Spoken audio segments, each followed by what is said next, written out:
Via. Buongiorno a tutti ragazzi, eccoci qua, siamo ritornati dopo la fine anno di chiusura, abbiamo già aperto l'attività sperimentale ortofloricola del centro sperimentale Po di Tramontana di Veneto Agricoltura e siamo già in fermento, in pieno lavoro, oltre che di programmazione, di organizzazione, manutenzione degli impianti. Abbiamo già iniziato le semine delle solanacee, la prossima settimana la semina dei cucurbitacei.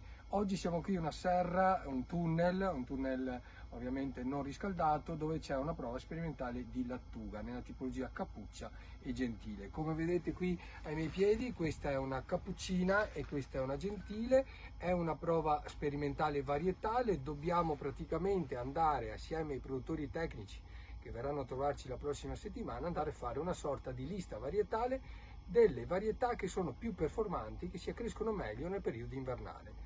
È un trapianto del 3 di novembre, quindi circa 90 giorni di coltivazione, è giusta per questo periodo. Poi considerate che nel periodo estivo ce ne vorranno un terzo in meno, quindi 30 giorni.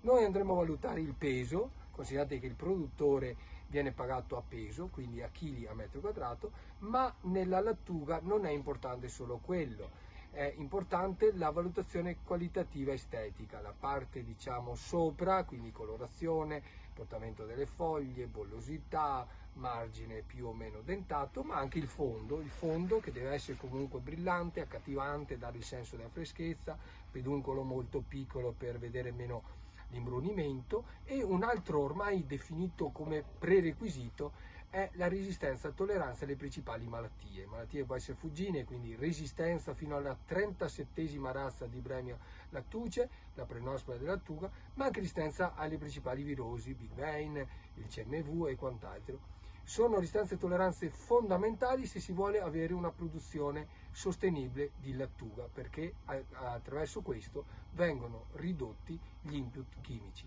Seguiteci ancora con le prossime prove, c'è tanta carne al fuoco quest'anno, nuovi progetti, e vi svelerò man mano che andiamo avanti con la stagione. Arrivederci a tutti e al prossimo intervento.